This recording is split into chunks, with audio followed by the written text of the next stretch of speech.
Hi everyone, Aaron here for Zollotech, and this is the new M3 iMac. I thought we'd take a look at it, do a slight comparison between the current iMac, and this is the silver version, as you can see, and it still comes in the exact same colors as before. So let's go ahead and take a look at the specs, as this actually has 24 gigs of RAM. So as you can see here, we have a new configuration with 24 gigs of RAM, 1 terabyte of storage, and we also have an 8-core CPU with a 10-core GPU. That's up from what we had before with an 8-core GPU. So let's go ahead and open this up. So we'll bring this down, then we'll have to flip it over here a little bit. And on the back is the pull tab. So you'll see the pull tab here to open the box. Let's go ahead and do that. There we are. Then we can set it down and open it up. This is one of my favorite boxes, as we have that pull handle there with a pull tab. So let's go ahead and open this up. And here is the iMac. This is some of the best packaging we typically have in Macs. Push out the side, pull down the bottom, and then we actually have the Mac itself. So if we just pick it up like that, you'll see there's the Mac. I'll set this aside just for a moment here. Now we'll go ahead and pull this pull tab here and open this up. And you'll see that we have the keyboard with the number pad. That's something you can opt for. That's why it's a little more expensive. I prefer the number pad. And we also have Touch ID. So let's open this up. We'll open all the accessories.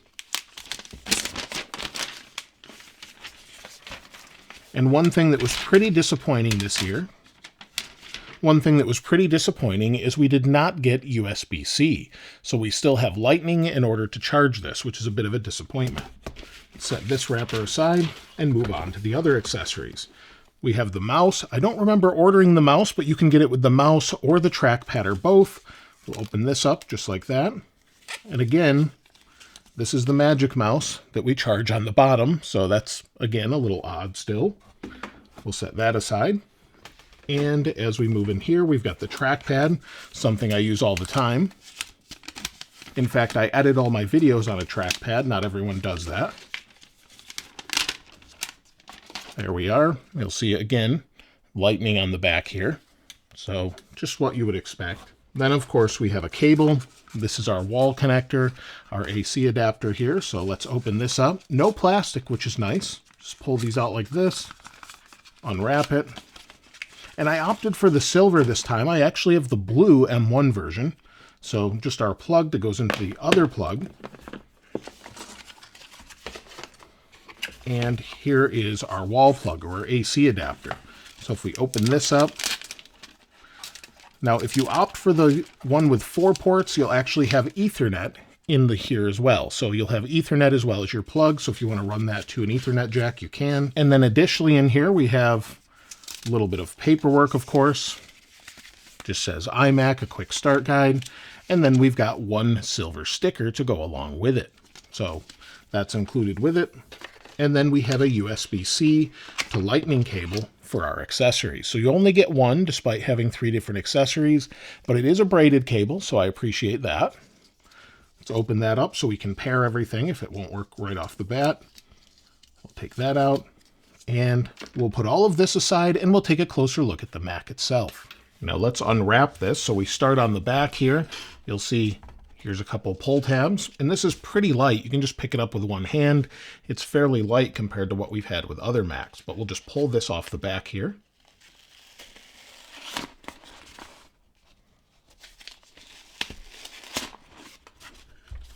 And we'll spin it around and pull the cover off the top. And there's an additional sticker on the front. So this is pretty satisfying to remove. We'll spin it around. We have a pull tab here on the side. Let's just remove this.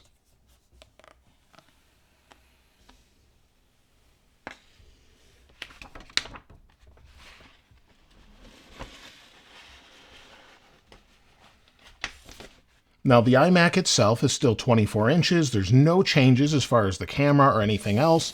And if we move to the back, we have the exact same ports. So we've got 4 ports, 2 Thunderbolt ports, 2 USB-C. That's an option. And then we have our power button here on the right side if you're looking at it from the back. If we flip it upside down, you can see we have some vents here. so just venting on either side, that actually goes all the way across the bottom. And on the very top, we actually have a couple microphone holes. So it has a pretty good microphone if you're using it as a webcam or just want to record from it in general. It's pretty decent. Now let's compare it with the last generation. Now, as I bring in the blue iMac, this is an M1 I unboxed on this channel some time ago. It's identical in every way. The size is identical, the overall ports, everything on the back is exactly the same. So as you can see here, it's the same as the other one. Everything's the same that way. They have not changed it at all. Even the footprint down here is identical on both of them. So no differences there. The same power adapter and more will work on this also. It just clicks into the back like that, and we'll work on either one. So as far as the physical size, it's identical. If you want to see what it looks like next to a 27-inch iMac, so here is the much larger 27-inch iMac. This gives you sort of a unique perspective of how much wider it is than the 24-inch and also how much larger. If we move it around here, this again shows you sort of an overall size of what it looks like. We're much smaller than a 27-inch iMac. However, the screen real estate size isn't as different as you would think because the bezels are thinner as well as the bottom lip. So there's definitely a size difference between the 27-inch, but Apple says they're only focusing on the 24-inch. If you want a 27-inch, they recommend a Mac Studio now. Now let's go ahead and plug it in so we can set it up, and this is one of my favorite connectors from Apple. Completely magnetic, it just plugs into the back, so we just click it in like this, and it adheres to the back. Let me show you that at a different angle. So on the back here, you'll see here's the foot. We can just pull this out. It's fully magnetic, and it just clicks into place. So if we just bring it down here like this, it clicks in like that with a satisfying click. It's not easy to pull out as well. So if someone did trip on it, it could pull the Mac off a desk. Depends how well it's in place, but it's definitely in there pretty well. Then we just connect our power adapter here, like this, and let's power it on. So now we're plugged in. Let me go ahead and power this on. Hold the button here. There we are. We'll give it just a second to boot up. Now it's booted up. We need to pair the accessories here. But one thing, this does not tilt side to side, but we can tilt it back like that. So if I bring it in here, you'll see it's tilted back, and then I can pair the accessories. So just turn them on like this. It's on. Again, we'll do the same with the trackpad here. Trackpad's on, and I'll do the same with the keyboard. Turn the switch on, it pairs automatically. If it didn't, we could plug it in with the Lightning to USB-C cable. So that's it. Now we've got the mouse, and we can set this up. Now we'll go ahead and select the language. This is a pretty simple, straightforward setup. Give it just a moment here. We'll let it find the country we're in. There we go, it found the United States, but you could select whatever country you'd like. Click Continue. If you'd like accessibility settings, those are available as well. And then we'll set up Wi-Fi. Now this is actually installed with macOS 13.6.2. We can update this later or set it up just as is. We'll update later so we can take a look at it. We'll click Data and Privacy and click Continue, and then we could migrate from another Mac or click Not Now. Now we'll sign in with our Apple ID. Then we'll set a password for this computer. It'll set up iCloud now once I've signed in. Now it says make this your new Mac, and it brings over some of my settings that I had before. We'll click Continue, and now I'll set up Touch ID on the keyboard. Once you've input Touch ID on the keyboard, click Continue. Then we can set up Apple Pay if we want to. We'll just skip this for now. And now we're at the home screen. Let me lower the brightness some. Now this goes up to 500 nits, just like before. And one of the things that's new with this M3 processor is if we go to Settings or go to About This Mac, you'll see we have 24 gigs of RAM. That's new, but along with the M3, it's a 3nm process, but also has built-in encoders. For example, it has hardware accelerated ProRes, ProRes RAW, ProRes encode and decode engines, as well as an AV1 decode.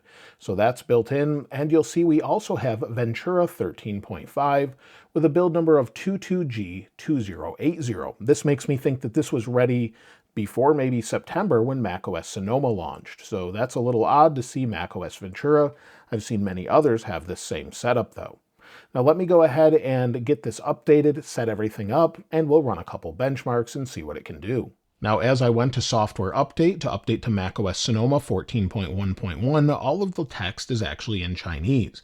This is something that is a little odd since my language is actually set to English, so I thought I'd just share that, and we'll scroll down and it shows all of the new features with macOS Sonoma.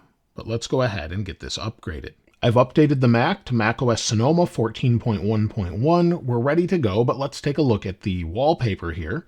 So if we go into Wallpaper, we, of course, have all the new macOS Sonoma ones, and we have the new ones for the Mac. So we have the blue background, the silver background, and, of course, the new Pro Black for the MacBooks as well. So we've got all of these nice new backgrounds. I think I'll use the blue one for this video. Purple, all of them look pretty good in general, and hopefully they're available on all Macs, but you can see what they look like. The silver and the blue, I think, look the best, but pick whatever your preference is. Now we're in Geekbench, and I thought we'd compare this with maybe the M3 Pro and M3 Max, as I've run those already on previous videos. You'll see again, we have 24 gigs of RAM. Let's run a CPU benchmark. Now we have 2,933 for single core, 10,272 for multi-core. Compared to what we have on an M3 Pro, it's significantly lower, especially compared to the M3 Max, but it's basically in stages, as you can see here, by about 5,000 between the M3 Pro and another 5,000 as far as the overall score, or 6,000 to the M3 Max. Now let's run a GPU benchmark as well. So we'll go back here, go to GPU, and run that now. GPU benchmarks completed, and we have 30,159. That's compared to over 50,000 for the M3 Pro and 92,000 for the M3 Max.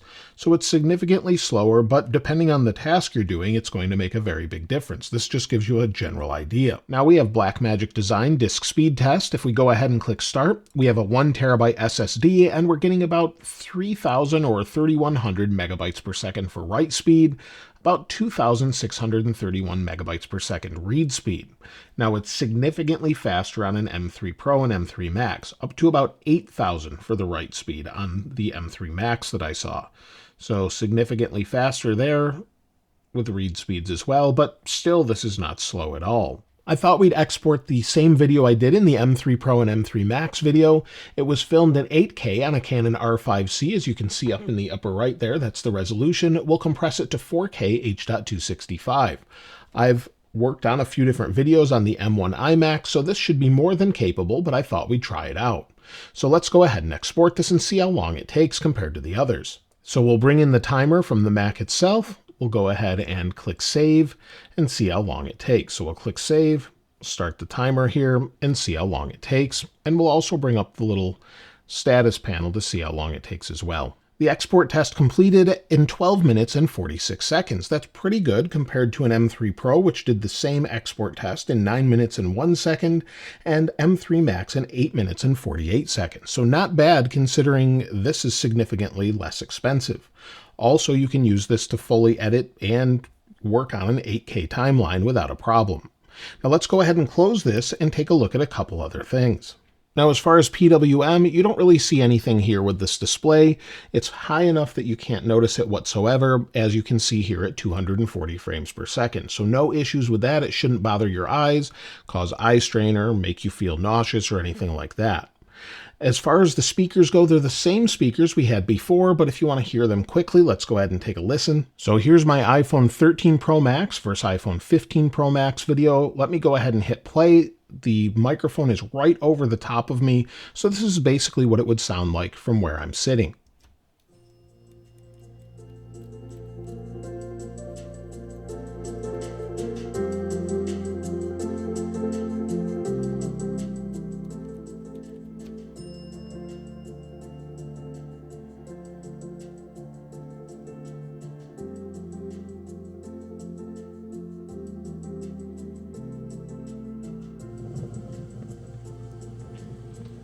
So if we stop that and close it, you can hear it sounded pretty good. It sounded clear at the highest volume, and the speakers are pretty amazing out of such a little thin laptop like this. So in general, it's pretty good, especially if you're not using external speakers. And one thing I forgot to mention earlier is we do have a headphone jack on the side. So on this side here, let me tilt this up, you'll see we actually have a headphone jack here. And that's really everything with the new iMac. It's a bump in speed with the processor, some extra video encoders that will help not only with processing video, but also watching things such as YouTube with an AV1 encoder, and then we also have Wi-Fi 6E and Bluetooth 5.3. The overall form factor and everything else is identical. And if there's anything else you'd like to hear about the new iMac, I'd love to hear from you in the comments below. And if you haven't subscribed already, please subscribe. And if you enjoyed the video, please give it a like. As always, thanks for watching. This is Aaron. I'll see you next time.